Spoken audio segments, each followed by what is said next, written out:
Basically, this is a short talk about how we can keep the variants out, including the Delta variant po, and why our quarantine recommendations are going to protect our borders po. But basically, the rationale for our 10+4 strategy, as you are aware, the 10 days in facility quarantine upon arrival, and we test on the 7th day, and then we have 4 more days of home quarantine, is really designed to protect our country against the any COVID that is coming from abroad, because it takes about 14 days for COVID to show itself.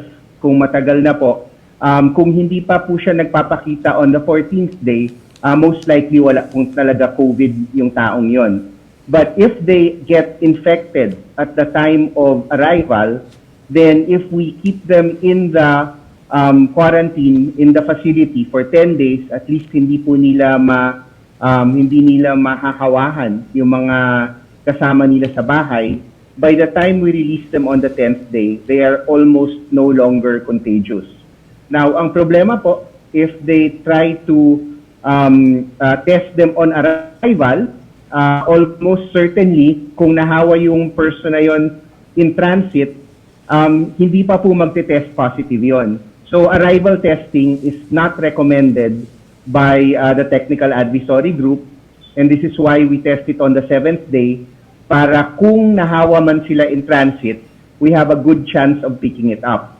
But more importantly, if we do not release them until the 10th day, even if our test did not work, the chances that that person will be able to spread into the community, even if that is a variant, is very, very low. And then dinagdag pa po natin yung 4 days na additional na home quarantine para yung 14 days po na original, as you had mentioned, will be followed.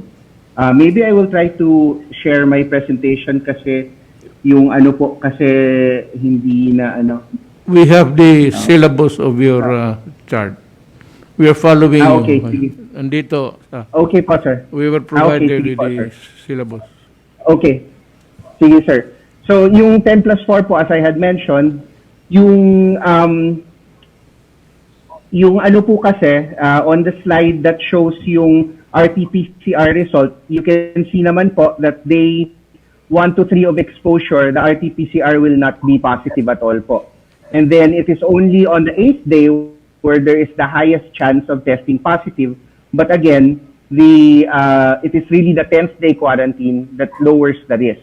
Kasi po, itong graph po na nakikita nyo, which is from the Centers for Disease Control, yung blue and purple po are what tells you what is the risk of transmitting to somebody if you only do 1 day of quarantine, 2 days of quarantine, 3 days of quarantine, all the way to 10 days of quarantine, assuming somebody is infected in transit. And you can see po, on the 10th day, halos zero na po yung risk na makakahawa ang isang tao.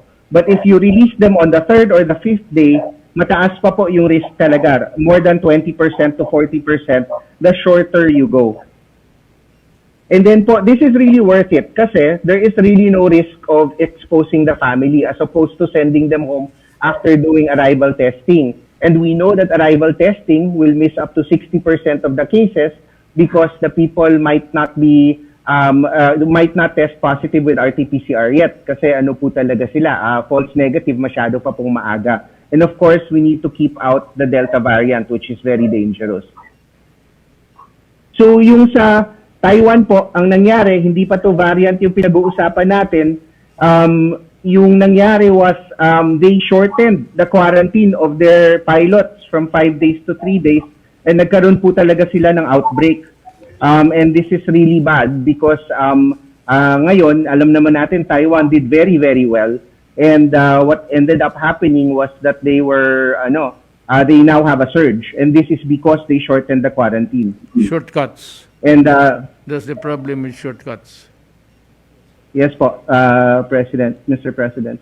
And then, yung variants of concern po, yung pinag-uusapan na po natin na Delta, yung po yung latest, 4 na po ang ating variants of concern, Alpha, Beta, Gamma, and Delta. wala pa po tayong community transmission ng Gamma at Delta, and we really want to keep it that way. And that is why very important po yung stringent protocols natin. Yung Delta po, as I have mentioned, is 60% increased transmission over Alpha or yung UK variant, which was already 60% increased transmission over the original virus from Wuhan. So mabagsik po talaga to. If we thought Alpha was mabagsik, yung UK variant, mas mabagsik po itong Indian variant, yung Delta. And of course, there's also the finding that yung mga partially vaccinated, yung 1 dose pa lang, nahahawa pa rin po sila. Kasi mukhang itong Delta really needs 2 doses para maprotektahan po ng maayos. Yung 1 dose po is not very good at protecting against Delta. In the Philippines po, we've already had 17 cases of Delta, pero all incoming travelers po, and the protocols that you have approved have caught all of them po. So we have to continue and make sure that this is implemented nationwide, because pwede po talaga tayong malusutan if we do not implement this strict protocol in all our borders, because again, it only takes 1.